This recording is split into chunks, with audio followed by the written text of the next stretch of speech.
Gente, tudo bem? Aqui eu tenho uma mudinha de azulzinha e eu vou começar esse vídeo fazendo uma enquete com vocês. Eu gostaria de saber quem de vocês aí prefere mudinha ou comprar sementinha na hora de cultivar as plantinhas. Porque eu amo cultivar a partir de sementes, mas eu gostaria de saber de vocês, se vocês preferem cultivar a partir de muda ou de sementinhas. E hoje eu vou mostrar essa lindeza aqui para vocês, que é a azulzinha. Na verdade, eu vou mostrar minhas duas espécies de azulzinhas e vou aproveitar e mostrar mais algumas espécies de flores azuis aqui do meu jardim. Essa é uma mudinha que tá aqui em cima, olha, tá vendo? Ela tá aqui nesse pote de sorvete, uma mudinha que tá passando de hora aqui de ser plantada, que inclusive meu gato já deu umas quebradas ali nos ramos dela, mas eu já vou mostrar para vocês a planta mãe. E aqui, olha, antes de mostrar a planta mãe, eu tenho algumas mudinhas de empatins que eu comprei essa semana, né, no viveiro, e por isso que eu lembrei de fazer essa enquete com vocês e saber se vocês preferem cultivar a partir de sementes, as plantinhas aí, as mudinhas aí do seu jardim, ou se é a partir de mudas que você adquire em viveiros ou pede para uma amiga fazer para você. E aqui nós temos a azulzinha mãe. Na verdade, eu tenho dois vasos dela bem cheios, assim, tá? E tenho ela também plantada, né, no pneu, em canteiro. E a partir daqui, então, é que eu faço as mudinhas. A partir de ramos, gente, ramos pequenos, assim, ramos de uns 30 centímetros mais ou menos, porque essa planta aqui, ela cresce até mais ou menos 1 metro de altura. Então, se você vai cultivar ela em vaso, ela vai ficar naturalmente prostrada e por isso você pode cultivar ela ou num vaso pendente, né, um vaso que fica aí acima do chão para ela ter espaço para se prostrar e para crescer para baixo, como ela geralmente fica, ou então você pode plantar ela num vaso que tenha uma boca aí de pelo menos uns 30 a 40 centímetros para ela ter espaço para se desenvolver em volta aí da boca desse vaso e que fique, né, um vaso aí que fique alto do chão aí em torno de 1 metro mais ou menos, como é o caso desse vaso aqui. Olha, esse vaso aqui ele é bem bonito, eu paguei bem caro nele, mas ele fica todo tampadinho por essa planta e eu não me importo porque ela é linda e dá flores o ano inteiro, gente. Essa daqui, o nome científico dela é Evolvulus, mas essa espécie aqui é a alcinoides. Eu já vou mostrar uma outra espécie que tem aqui no meu jardim para vocês também. Outra espécie de Evolvulus e essa daqui é a que mais produz flores, tá? Mas existe uma espécie de Evolvulus que produz flores também muito intensamente que eu ainda não tenho aqui no meu jardim. A espécie que eu tenho, né, da outra espécie dá um pouco menos de flores, mas também são muito parecidas com essas flores aqui e são muito lindinhas, super delicadas e são todas nativas do Brasil. Olha que coisa mais linda, né, gente? E elas são plantinhas herbáceas e perenes, porque às vezes a gente compra plantas em viveiros que vem muito linda, cheia de botões para abrir, ou já às vezes já vem até cheia de flores. Só que com o passar do tempo, né, passa uns 2, 3 meses e aquela plantinha fenece, né? Você acaba perdendo a sua plantinha porque o ciclo dela é anual. Então ela foi feita para isso mesmo, para ter uma florada e depois ela às vezes produz sementinhas que você pode fazer replantio, mas depois ela morre. Não é o caso dessa daqui. Essa daqui é uma planta para você ter por muitos anos na sua casa, fazer mudinhas, vender, doar, porque ela é uma planta que é perene, né? Uma planta, essa daqui mesmo que está nesse vaso aqui, acho que já tem uns 2 ou 3 anos que eu tenho ela e tenho outro no outro vaso que já tem mais ou menos 1 ano que está lá. E ela se desenvolve muito bem, rapidamente, tá? Em questão de 4, 5 meses ela se desenvolve muito bem quando ela tem espaço e você prepara bem o substrato para você colocar ela. Mas eu já vou falar sobre o substrato também, que é super importante, por sinal. Porque muita gente que diz para mim, né? Muita gente diz para mim, na verdade, que procura essa planta e não encontra, mas já está sendo comercializada amplamente aí no Brasil, tá, gente?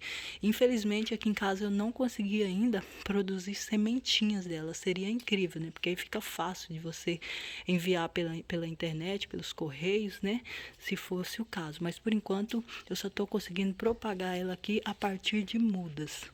Mas quem cultiva ela muitas vezes fala para mim que não consegue deixar ela tão bonita assim, gente. E os segredinhos são muito simplesinhos e eu vou falar para você, porque eu tenho certeza que você consegue fazer a mesma coisa aí na sua casa só com as dicas que eu vou te dar aqui. E vale a pena, porque como vocês podem ver aqui, o florescimento dela é muito vistoso, né? Ela tem essas folhas dela meio compridinha, a outra é um pouco mais oval e ela tem esse tom meio acinzentado, né, da folhagem dela, e o tom azul das flores, que são numerosas, com o centro bem branquinho.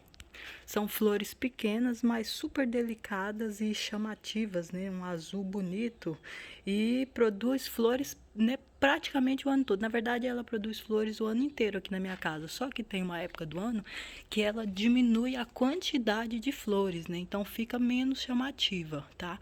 Mas na primavera e no verão ela tá sempre assim muito, muito florida todos os dias. E por a ramagem dela ser assim meio prostrada, tem quem chame ela aí, apelidada aí carinhosamente de samambaia azul. Mas geralmente a maioria das pessoas chamam ela de azulzinha mesmo. E por ela ter essa folhagem, né, esse aspecto de samambaia, ela pode ser cultivada como uma planta pendente também, tá? Em vaso, em jardineira, e ela é empregada aí com frequência também como bordadura de canteiro, tá? Ao longo de caminhos, fica muito bonita também, ou em maciço, né, em canteiros grandes, em sol pleno, né, se for numa região de clima ameno, ou então em sol parcial, se for em região de clima quente, tá? Sol parcial aqui é suficiente para ela, porque ela fica com uma folhagem com tonalidade amarelada quando você expõe ela a muitas horas de sol. Até porque ela se desidrata muito facilmente, tá? Um dos segredinhos para cultivar ela, porque às vezes as pessoas falam para mim, ah, a minha morreu quando eu fui viajar. É justamente isso, porque ela não aguenta ficar 30 dias, tá, sem água. Se for na época da chuva, ela vai resistir por causa da água da chuva. Mas se for nas épocas mais secas do ano, então, se você vai viajar, você precisa pedir para alguém fazer a rega dela aí, para que ela resista, né? Pelo menos 2 vezes na semana aí, para sua planta resistir.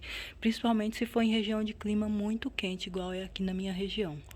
Mas, para falar a verdade, ela é mesmo de região de clima quente, tá, gente? Ela não suporta aí temperaturas muito baixas, não, tá? Ela é uma planta que, se você mora em região de clima quente, então que ótimo, tá? Então é o ideal aí para essa plantinha. Você só vai precisar fazer regas nela aí regularmente para que ela se desenvolva plenamente e dê florações aí todos os dias na sua casa.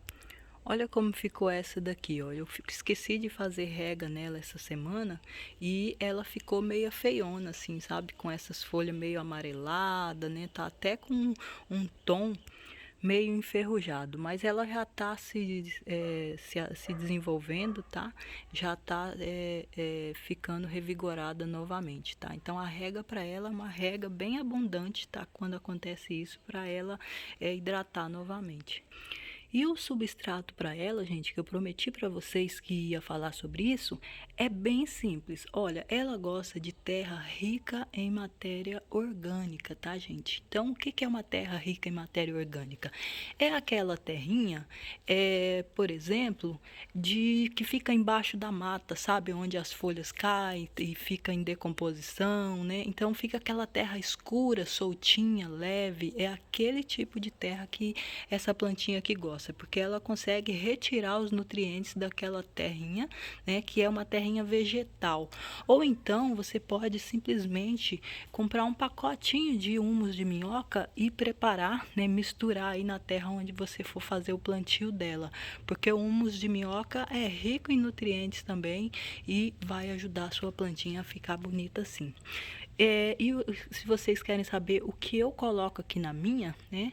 Então, a minha, para não ter custo, para mim não gastar com ela, comprando terra ou então, né, humus de minhoca, então o que eu faço é colocar nela um pouco de esterco de curral bem curtido, tá, gente? Coloca um pouco de esterco de curral nela, bem curtido mesmo, tá? Para não queimar a planta. Mistura em terra comum de jardim e um pouco de areia de construção e é o suficiente para ela. Dessa última vez aqui, ó, foi só terra comum de jardim e esterco de curral mesmo, tá? Coloquei 2 partes de terra comum para uma de esterco de curral bem curtido e deu esse resultado maravilhoso aqui. Ela adorou, né, ficar plantada aqui nesse tipo de substrato. Mas se você quiser também, claro, né, para facilitar a sua vida, você pode comprar aí substrato pronto para mudas, né? Que certamente a sua plantinha vai amar ser cultivada num substrato prontinho, que geralmente já vem inclusive adubado. Eu nunca fiz adubação nessa plantinha aqui porque eu plantei ela no esterco de curral, né? O esterco de curral, ele vai liberando aí, né, lentamente os nutrientes que a sua plantinha precisa, porque é assim que ela consegue retirar os nutrientes na natureza também, tá? Então eu não faço adubação. Quem pensa aí que eu coloco NPK nessa plantinha, não, eu coloco, né, em rosa do deserto, por exemplo, né? Já fiz testes, deu resultado excelente com NPK, mas não é o caso com essa azulzinha aqui. Eu nunca coloquei NPK nela, simplesmente porque não é necessário, tá? Até porque ela é uma plantinha bem sensível, então eu preferi não arriscar, né? Então o time que tá ganhando a gente não mexe, e como tá dando resultado excelente aqui com adubo orgânico, então eu coloco somente o adubo orgânico, faço regas regularmente, né? Além da escolha do vaso também, que tem espaço aqui suficiente para as raízes dela se desenvolver bem, e acredito que isso também é importante, porque muitas vezes, né, às vezes eu vou vejo, né, fotos que as pessoas postam dela e sempre em vaso muito pequeno, às vezes num potinho de sorvete, como tá a minha mudinha, ou então num vaso aí de 4, 5 litros, né? E aí ela não tem tanto espaço para se desenvolver e por isso ela não fica assim, né, tão cheia de folhagem e tão cheia de flores como tá essa daqui. Eu espero que essas dicas tenham sido úteis para vocês. Eu tenho certeza, tá? Que se você colocar ela no vaso grande, preparar um substrato, fazer regas regulares, com essas 3 regrinhas básicas e simples, né?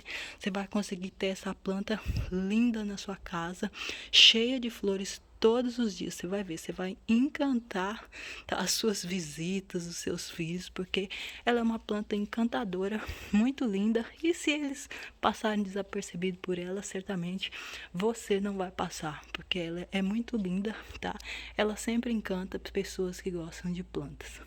Então, se gostou dessa dica, já sabe, tá? Compartilhe o vídeo, deixe o seu gostei. E se você tiver uma dica também, uma dúvida, uma sugestão, de repente algum tipo de substrato para cultivar ela, né?